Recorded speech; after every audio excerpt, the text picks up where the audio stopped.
उत्तर प्रदेश के मुख्यमंत्री योगी आदित्यनाथ का अंदाज बिल्कुल जुदा है। सोशल मीडिया पर उनकी लोकप्रियता ऐसी है कि उनसे जुड़ी फोटो हर वीडियो मिनटों में वायरल हो जाता है। आजकल योगी आदित्यनाथ का एक नया वीडियो सोशल मीडिया पर छाया हुआ है। इस बार क्या है योगी के इस वीडियो में, कब का है ये वीडियो? मैं आदित्यनाथ योगी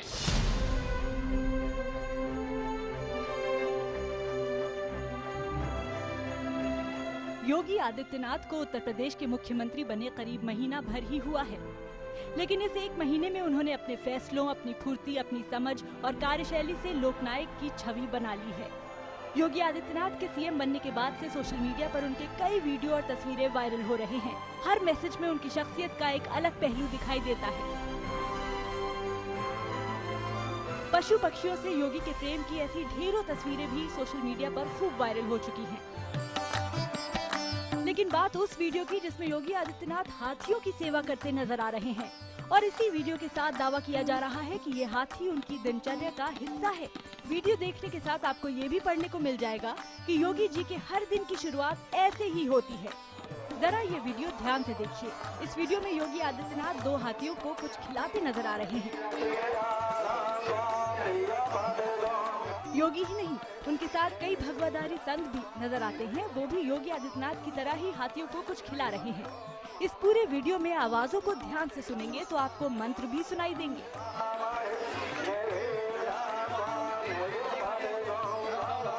योगी आदित्यनाथ हाथियों को न सिर्फ पेट पूजा कराते हैं बल्कि फूलों से उनका सत्कार भी करते हैं।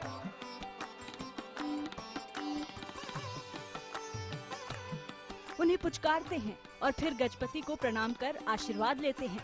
चेहरे पर मुस्कान लिए योगी गज सेवा का आनंद लेते दिख रहे हैं।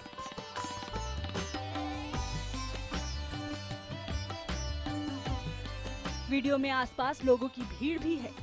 पुरुष योगी आदित्यनाथ के साथ खड़े हैं तो घर की महिलाएं बरामदे में खड़ी होकर दूर से ही योगी के गज प्रेम को निहार रही हैं।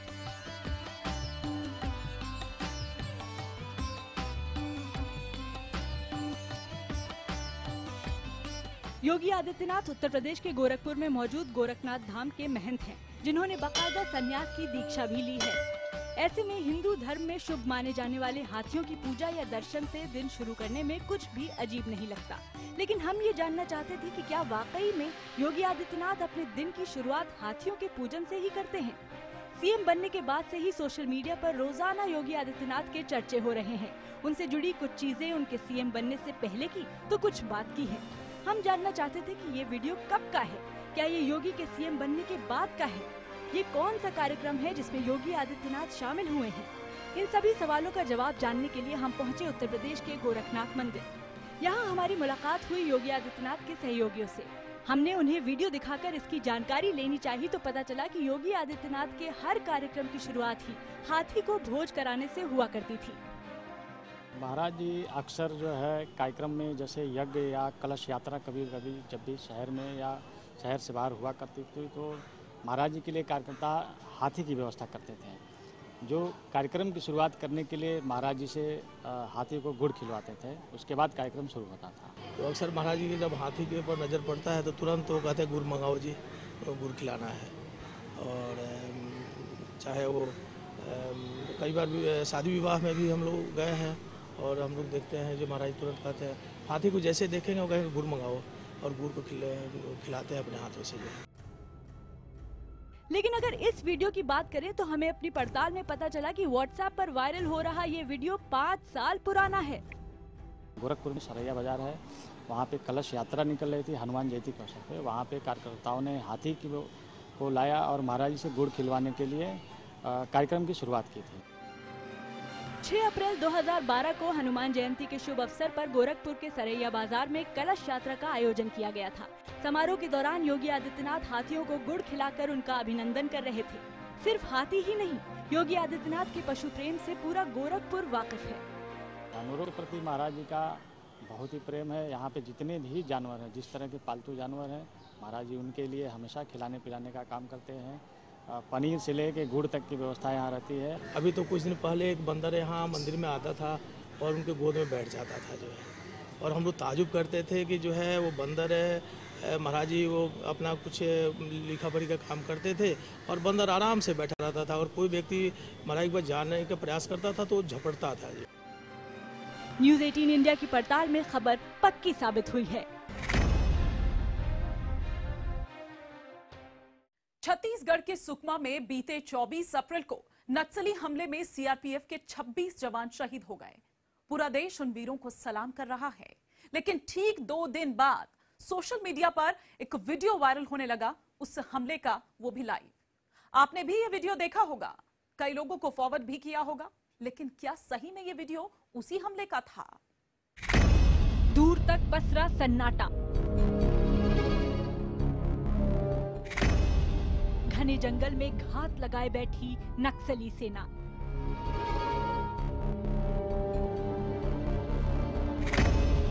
वॉकी टॉकी पर हमले की पल पल की जानकारी, हर कदम पर निर्देश।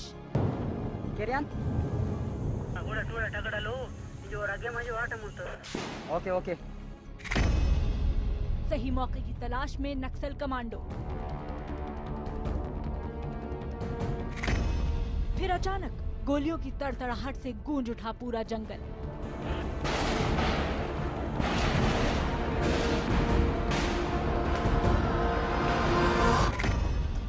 अप्रैल 2017 छत्तीसगढ़ के सुकमा में चिंता गुफा इलाके में नक्सली हमला। सीआरपीएफ की 74 बटालियन के 25 जवान शहीद। क्या 24 अप्रैल को सुकमा में सीआरपीएफ के जवानों पर हुए हमले का ये लाइव वीडियो है? सोशल मीडिया पर वायरल हो रहे 5.5 मिनट के इस वीडियो में यही दावा किया जा रहा है। व्हाट्सएप मैसेज में लिखा है कि ये 24 अप्रैल को सुकमा में हुए नक्सली हमले का लाइव क्लिप है। ये वीडियो हमले के ठीक 2 दिन बाद 26 अप्रैल को वायरल किया गया।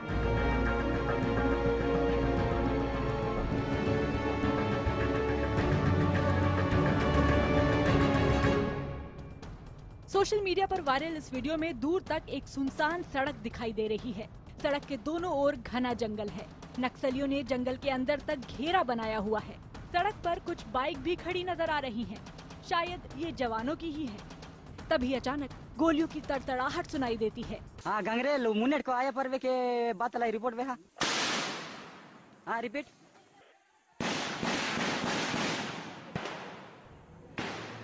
काली वर्दी में आधुनिक हथियारों से लैस दिख रहे ये हमलावर नक्सली ही लग रहे हैं। वीडियो में सुनाई दे रही भाषा भी छत्तीसगढ़ के आदिवासी इलाकों में बोली जाने वाली गोंडी ही है। साथ ही कई कोड वर्ड भी वीडियो में सुनाई दे रहे हैं ताकि नक्सलियों की रणनीति की भनक पुलिस को न लगे। बात ले माटे माटू माटू। हाँ गंगरेल वन बात रिपोर्ट।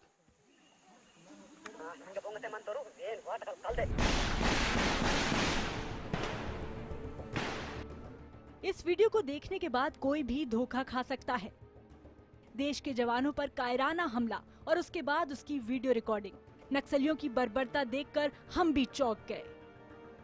लेकिन फिर हमारी नजरें वीडियो में दिख रहे इस मील के पत्थर पर आकर रुक गई। शक की पहली वजह।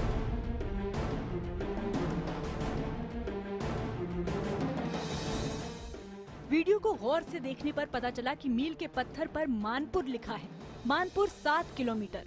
यहीं पर हमें इस वीडियो की प्रामाणिकता पर शक हुआ, क्योंकि 24 अप्रैल को सुकमा जिले में हुआ नक्सली हमला चिंता गुफा इलाके के बुरकापाल गांव में हुआ था और बुरकापाल से मानपुर की दूरी करीब 450 किलोमीटर है। तो फिर वीडियो में दिख रहा मील का पत्थर मानपुर की दूरी सिर्फ 7 किलोमीटर कैसे दिखा सकता था? शक की दूसरी वजह।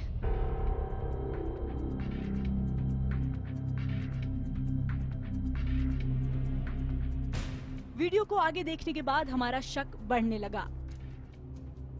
उस वक्त वो बुरकापाल से जगरगुंडा के बीच बन रही सड़क की निगरानी में जुटे थे, लेकिन वायरल वीडियो को देखने पर दूर तक एक पक्की सड़क नजर आ रही थी। सवाल ये था कि जब बुरकापाल में सड़क बनी ही नहीं थी तो फिर वीडियो में इतनी लंबी सड़क कहां से आई? शक की तीसरी वजह।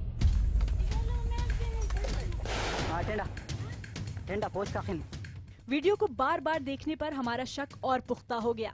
छत्तीसगढ़ के दक्षिण में बसा सुकमा जिला आंध्र प्रदेश से सटा एक गर्म इलाका है, लेकिन अप्रैल की इस तपती गर्मी में भी यहाँ के जंगल इतने हरे भरे कैसे थे?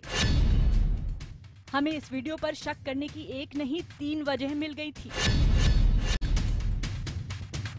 हमने अपनी पड़ताल शुरू की। हम 24 अप्रैल को हुए हमले के ग्राउंड जीरो पर पहुंचे। हमें ताज्जुब था कि जिस जगह पर हमला हुआ था वहां ऐसा कोई घना जंगल नहीं था जैसा कि वायरल वीडियो में दिखाई दे रहा था। ना तो हमें यहाँ मानपुर का कोई मील का पत्थर दिखा और ना ही सड़क। चारों तरफ अगर कुछ था तो सड़क निर्माण के लिए सिर्फ रेत और गेरुए के ढेर। दूर दूर तक सड़क का कोई नामो निशान नहीं था। दिख रहा था तो सिर्फ मिट्टी से भरा एक कच्चा रास्ता। एक बात तो साफ हो चुकी थी कि ये वीडियो 24 अप्रैल को सुकमा के बुरकापाल में हुए नक्सली हमले का नहीं था। लेकिन अगला सवाल ये था कि अगर ये वीडियो वो नहीं था तो कहाँ का था। ये जानने के लिए हम पहुंचे छत्तीसगढ़ पुलिस की दंतेवाड़ा रेंज के डीआईजी पी सुंदरराज के पास। हमने छत्तीसगढ़ पुलिस के दंतेवाड़ा रेंज के डीआईजी पी सुंदरराज से इस वीडियो की सच्चाई जाननी चाहिए। पता चला कि जिस वीडियो को 24 अप्रैल का बताकर खूब वायरल किया जा रहा था वो करीब 8 साल पुराना था। उसको देखने से प्रेरित हो रहा है। ये वर्ष 2009 में मानपुर क्षेत्र में जो नक्सल वारदात हुआ है उस घटना का प्रतीत हो रहा है। उधर के जो आसपास का जो लोकेशन वाला देखकर वर्तमान में जो सुकमा जिला का बुरकापाल क्षेत्र में जो वो घटना हुआ उसके वीडियो संभवतः नहीं इसमें। न्यूज 18 इंडिया की पड़ताल में पता चला कि सोशल मीडिया पर वायरल हो रहा ये वीडियो 12 जुलाई 2009 का है। उस रोज सुबह ही मदनवाड़ा के जंगलों में नक्सली हमले में छत्तीसगढ़ पुलिस के 2 जवान शहीद हो गए थे। हमले के बाद राजनांदगांव जिले के एसपी विनोद कुमार चौबे अपनी पुलिस टुकड़ी के साथ घटनास्थल पर जा रहे थे। रास्ते में मानपुर और करकोटी के बीच घात लगाए बैठे नक्सलियों ने छत्तीसगढ़ पुलिस की टीम पर हमला कर दिया।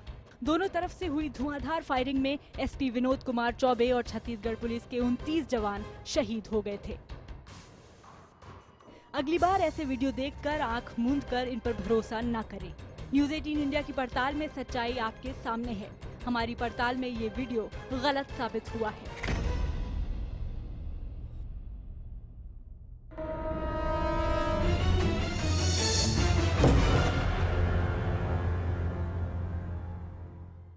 क्या आप भी अपने बच्चे को दूध पिलाने के लिए गिलास लेकर उसके पीछे पीछे दौड़ते हैं?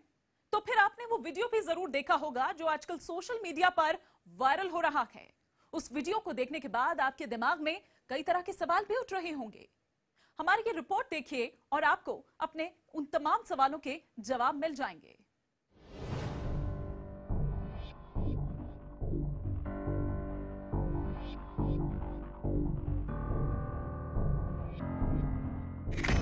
ये दूध नहीं, सफेद जहर है। इसमें मिनरल नहीं, हानिकारक केमिकल हैं। ये सफेद तरल आपको बीमार कर सकता है।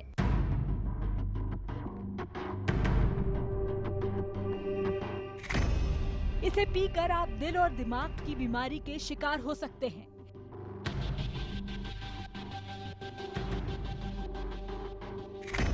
इसे पीकर आपके बच्चे की मौत भी हो सकती है।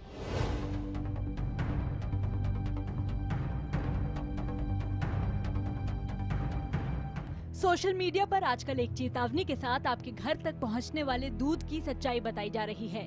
दूध हर घर की जरूरत है। आप दूध नहीं भी पीते होंगे तो चाय तो आपके घर में बनती ही होगी। एक भारतीय रसोई में लगभग हर दूसरे पकवान में दूध का इस्तेमाल होता है। दावा किया जा रहा है कि अपने बच्चे को जो दूध पिलाकर आप उसकी सेहत की गारंटी लेते हैं वो A1 गाय से मिलने वाला दूध है। A1 यानी विदेशी हाइब्रिड गाय। वीडियो में दावा किया गया है कि A1 दूध इंसानी शरीर में तमाम तकलीफों की जड़ है। Various problems associated with humpless cow's toxic A1 milk are, I'm just citing them one by one. Autism, बहरा होना, diabetes type 1, sudden death syndrome in infants, ulcerative colitis, cardiac problems, multiple sclerosis, mental disorders, Parkinson's, schizophrenia, obesity, arteriosclerosis.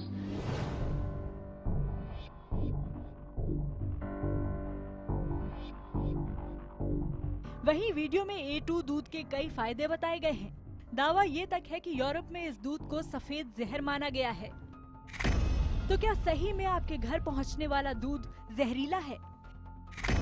क्या ये दूध आपको बीमार कर सकता है? क्या इस वीडियो में कोई सच्चाई है या ये सिर्फ किसी एजेंडे के तहत किया जा रहा है? क्या ये खबर पक्की है?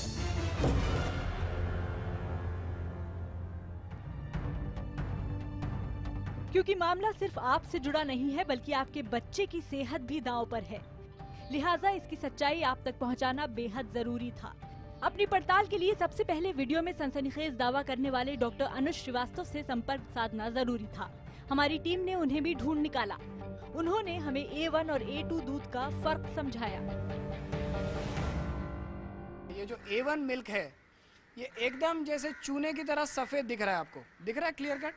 और ये जो A2 मिल्क है अगर आप नजदीकी से देखेंगे तो इसमें घी के तरह पीली कलर की छोटी छोटी बूंदें दिखाई दे रही हैं आपको। तो ये जो पीली रंग की बूंदें हैं ये सूर्य केतु नाड़ी से जो दूध निकल रहा है उस गाय का, जिसमें सूर्य की पूरी विशेषताएं हैं।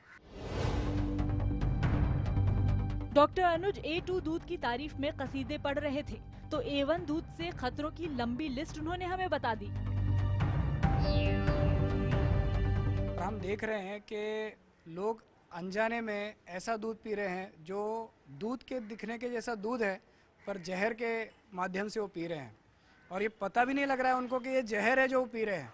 A2 मिल्क में सेरेब्रोसाइड्स है। सेरेब्रोसाइड्स आर द केमिकल्स जो ब्रेन में जो हमारे एनामल्स है उसको बहुत तरह से नरिश करते हैं। हमारे पास इस A2 मिल्क में अमाइनो एसिड्स है, एंटीऑक्सीडेंट्स है और बहुत सारे इम्यूनिटी बूस्टर्स है। हम हैरान थे ये जानकर कि दूध भी दो तरह का होता है, विदेशी हाइब्रिड गायों वाला दूध A1 दूध और देसी गायों वाला दूध A2 दूध। ये और भी हैरान करने वाला था कि A1 दूध के इतने खतरनाक प्रभाव के बावजूद भी ये इतने धड़ल्ले से कैसे बिक रहा है। डॉक्टर अनुज अपने वीडियो में जो दावे कर रहे थे वो उन्होंने हमारे सामने भी किए। निष्पक्ष पड़ताल के लिए उनके दावों की तह तक जाना भी जरूरी था। ये जानना जरूरी था कि जिस BCM7 नाम के तत्व का वो जिक्र कर रहे हैं वो है क्या और वो क्यों नुकसानदेह है।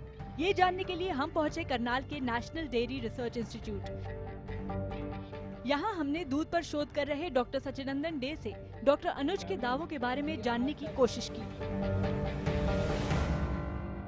A1 मिल्क शरीर का अंदर जाने का बाद ये BCM7 देता है। ये BCM7 शरीर में जाने का बाद इसका शरीर में थोड़ा सा खराब प्रभाव हो सकता है। ज़्यादा दिन तक BCM7 जाएगा तो आपको डायबिटीज़ या हार्ट डिजीज़ की तरह आपको ज़्यादा प्रभावित करेगा। A2 मिल्क में BCM7 नहीं पाया जाता है। न्यूज 18 इंडिया की पड़ताल में हमें पता चला कि दूध में 4 तरह का केजीन प्रोटीन पाया जाता है। इन्हीं में से एक का नाम है बीटा केजीन प्रोटीन। ये प्रोटीन 2 तरह का होता है, एक जो पेट में जाने के बाद BCM7 नाम का पदार्थ बनाता है, BCM7 यानी बीटा कैजोमॉर्फिन 7, और दूसरा वो जो BCM7 नहीं बनाता। जो BCM7 बनाता है वो A1 दूध है और जो नहीं बनाता वो A2 दूध है। डॉक्टर सचिनंदन की बातों से वीडियो में किए गए दावे काफी हद तक सही साबित हुए, यानी गाय का दूध वाकई 2 तरह का होता है। लेकिन अब सवाल ये था कि क्या A1 दूध वाकई खतरनाक है। इसके लिए हमने गुजरात के आणंद में दूध का कारोबार करने वाली अमूल ब्रांड से भी संपर्क किया।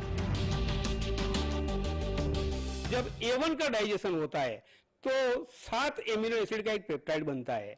तो ये माना जाता है कि 7 एमिनो एसिड का जो ये पेप्टाइड है वो डायबिटीज, ऑटिज्म जैसे कई सारे जो शारीरिक मुश्किलियां है वो पैदा करने के लिए जिम्मेवार है। इसके बारे में अभी और संशोधन करना जरूरी है मेडिकल साइंस में। गाय का दूध 2 तरह का होता है ये अपारनाथी भी मानते हैं, लेकिन वो ये भी कहते हैं कि A1 दूध सेहत के लिए खतरनाक है और सिर्फ A2 दूध सेहत के लिए अच्छा है। ऐसा कोई पुख्ता दावा फिलहाल नहीं किया जा सकता क्योंकि इस पर रिसर्च जारी है। दूध से जुड़े वैज्ञानिकों का दावा है कि कई शोधों में पाया गया है कि A1 दूध में मौजूद खतरनाक केजिन प्रोटीन जो है वो कि सेहत के लिए अच्छा नहीं है। ऐसे में विदेशों में तो दूध के बड़े कारोबारी ने A2 दूध के नाम पर अपना धंधा भी चमकाने लगे हैं। साथ ही ये भी कहा जा रहा है कि A2 दूध देने की वजह से भारत में देसी गायों की मांग बढ़ गई है। लेकिन सच ये है कि फिलहाल देश और दुनिया में A1 और A2 दूध में क्या बेहतर है, इसको लेकर लंबी बहस छिड़ी हुई है। लेकिन पुख्ता निष्कर्ष पर पहुंचने के लिए और गहन जांच और रिसर्च जरूरी है, क्योंकि मामला आपकी सेहत से जुड़ा है। न्यूज़ 18 इंडिया की पड़ताल में पता चला कि खबर में पेच है। अगर आपके पास कोई मैसेज आए जिसमें ये दावा किया जाए कि आप जिस बीमारी का इलाज करा रहे हैं वो बीमारी आपको है ही नहीं, तो फिर आप क्या करेंगे? उस मैसेज के दावे पर विश्वास कर लेंगे या फिर करेंगे सच की पड़ताल? उस डायबिटीज वाले मैसेज की सच्चाई क्या है जो आपके व्हाट्सएप पर आया है?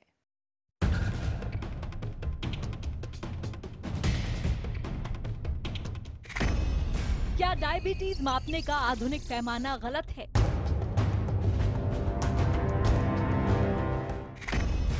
क्या डायबिटीज मापने के पैमाने में जानबूझकर बदलाव किया गया है?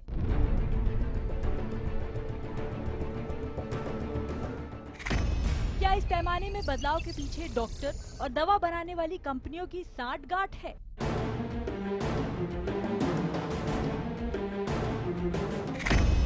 क्या अपनी जेब भरने के लिए आपकी सेहत के साथ खिलवाड़ किया जा रहा है?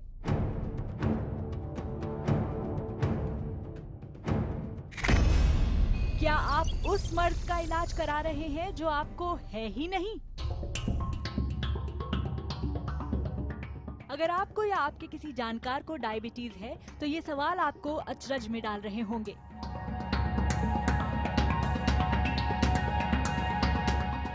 आपकी दुविधा लाजमी भी है। जरा सोचिए, अगर आपको पता चले कि आप खुद को जिस बीमारी का मरीज समझ रहे हैं वो आपको है ही नहीं, तो आपके पैरों तले जमीन ही खिसक जाएगी। ये गंभीर सवाल हम नहीं बल्कि व्हाट्सएप पर वायरल हो रहा एक मैसेज उठा रहा है।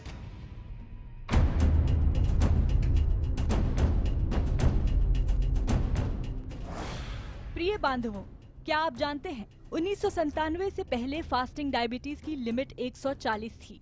फिर फास्टिंग शुगर की लिमिट 126 कर दी गई। इससे वर्ल्ड पॉपुलेशन में 14% डायबिटिक लोग बढ़ गए। साल 2003 में एसोसिएशन ने फिर से फास्टिंग शुगर की लिमिट कम करके 100 कर दी, यानी फिर से टोटल पॉपुलेशन के करीब 70% लोग डायबिटिक माने जाने लगे।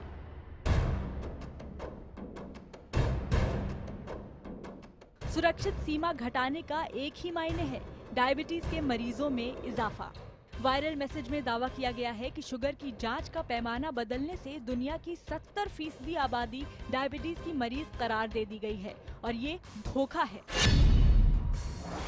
अब सवाल ये है कि क्या ये दावा कोरी अफवाह है या वाकई इसमें कुछ दम है? क्या ये खबर सच्ची है? क्या ये खबर पक्की है?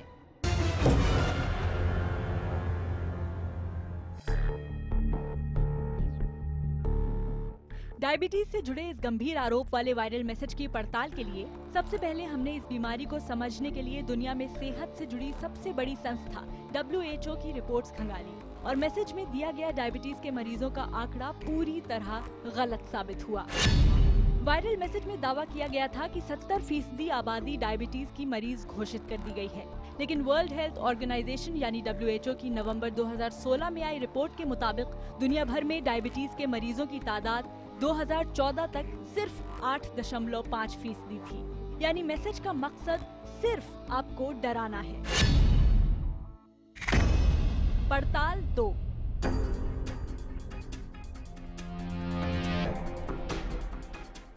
वायरल मैसेज में बस यही इल्जाम नहीं लगाया गया है, बल्कि ये दावा भी किया गया है कि दरअसल डायबिटीज रेशियो या लिमिट तय करने वाली कुछ फार्मास्यूटिकल कंपनियां थीं और अपना बिजनेस बढ़ाने के लिए ये किया जाता रहा। इस मैसेज के उस हिस्से की जांच भी की गई जिसमें दावा किया गया है कि शुगर की जांच का पैमाना बदलना एक साजिश है। क्या इस मैसेज में कुछ सच्चाई है या फिर ये मैसेज भ्रामक है? यही जानने की आज हम कोशिश करेंगे। हम पहुंचे दिल्ली के जाने माने सर गंगाराम अस्पताल। यहाँ हमने बात की सीनियर कंसल्टेंट डॉक्टर SP बायोत्रा से। ये फैक्ट है क्योंकि कॉम्प्लिकेशन जितनी आज हम देखते हैं 20s में 30s में लोगों को हार्ट अटैक हो रहे हैं, स्ट्रोक्स हो रहे हैं, किडनी फेलियर हो रहे हैं। This is happening because of the multiple problem and the diabetes सबसे इम्पॉर्टेंट इसका हिस्सा है। तो इस जस्ट आउट ऑफ कंपनियों ने बोला होगा तो ये कर दिया, ऐसा नहीं है। हमने कैलाश अस्पताल के डॉक्टर आशीष सैनी से भी बात की। जो कट ऑफ चेंज होते हैं वो सिर्फ रात बैठे बैठे नहीं होते, ये सब रिसर्च बेस पे होती हैं और ज़्यादातर मल्टीनेशनल होती हैं, एक पर्टिकुलर स्पेस में या कंट्री में या रीजन में नहीं होती हैं। एज रिक्वायर्ड वो टाइम टू टाइम मॉडिफाई किए जाते हैं। इलाज के सबसे लोकप्रिय विधा यानी एलोपैथी के मुताबिक व्हाट्सएप मैसेज का दावा पूरी तरह से खारिज हो चुका था, लेकिन निष्पक्ष पड़ताल के लिए आयुर्वेद का मत जानना भी जरूरी था। हमने आयुर्वेदाचार्य से भी ये पूछा कि इस मैसेज में किए गए दावे में कितना दम है। शुगर अगर जैसे 100 के करीब पहुंचने लग जाती है तो पेशेंट्स को परेशानी होनी शुरू हो जाती है, जैसे उसको बार बार यूरिन जाना है, हार्ट बीट बढ़ जाना है, जो कई सारे जो सिम्टम्स जो शुगर के होते हैं वो सब उनमें दिखाई देने लग जाते हैं। तो मेरा ये कहना है ये बिल्कुल सही है, 70 और 100 के बीच की जो फास्टिंग है ये बिल्कुल एक्चुअल है। विशेषज्ञों के मुताबिक लक्षण भले ही बाद में दिखें, लेकिन खाली पेट खून में शुगर की मात्रा अगर 100 से ज्यादा है तो इसे प्री डायबिटीज का लक्षण माना जाता है और चेतावनी दे दी जाती है कि व्यक्ति कभी भी डायबिटीज का शिकार हो सकता है। यानी डायबिटीज के पैमाने की सीमा में बदलाव किसी साजिश के तहत नहीं, बल्कि बदलते वक्त के मुताबिक दुनिया भर में हुई भरी पूरी रिसर्च के आधार पर किए गए हैं। पड़ताल 3। मैसेज में एक और दावा भी किया गया है। व्हाट्सएप मैसेज में डायबिटीज मापने का एक बेहद ही सरल तरीका बताया गया है। लिखा गया है कि पुराने जमाने के इलाज के हिसाब से डायबिटीज काउंट करने का एक सरल उपाय है आपकी उम्र प्लस 100। जी हाँ, यही एक सच्चाई है। अगर आपकी उम्र 65 है तो खाना खाने के बाद आपका शुगर लेवल 165 होना चाहिए। अगर ऐसा है तो इसका मतलब आपको डायबिटीज नहीं है। हमने शुगर की जांच के इस चौंकाने वाले दावे की भी तहकीकात शुरू की। एक जमाने में ब्लड प्रेशर का भी सोचते थे कि जितनी उम्र है 100 जमा करो तो ब्लड प्रेशर, किसी की 80 साल उम्र है 180 ब्लड प्रेशर नॉर्मल हो। एब्सोल्युटली फैंटेसी आइडिया है किसी के, ऐसा बिल्कुल नहीं है। जिस पुराने जमाने की बात मैसेज में की जा रही है उसके लिए हमने आयुर्वेद का नजरिया भी जाना। आयुर्वेद में ऐसे तो कोई इलाज इसका मापने का कोई ऐसा तरीका नहीं है। इस तरह की स्वास्थ्य वर्धक कुछ जानकारियां हैं वो लगातार व्हाट्सएप पर चलाने के लिए, क्योंकि कुछ होगा नहीं तो व्हाट्सएप चलेगा कैसे। आपके इलाज में डॉक्टर भी किसी तरह का कोई जोखिम नहीं उठाना चाहते, इसीलिए किसी भी व्यक्ति के डायबिटीज के इलाज से पहले उसका 3 चरणों में पुख्ता टेस्ट किया जाता है। यानी आपको घबराने की कोई जरूरत नहीं, आपका इलाज बिल्कुल सुरक्षित है। आगे से ऐसे मैसेज पढ़कर किसी गलतफहमी का शिकार ना बने। अपने डॉक्टर से सलाह मशवरा जरूर करें। न्यूज़ 18 इंडिया की पड़ताल में ये वायरल मैसेज पूरी तरह से फर्जी साबित हुआ है। ये खबर सरासर गलत है।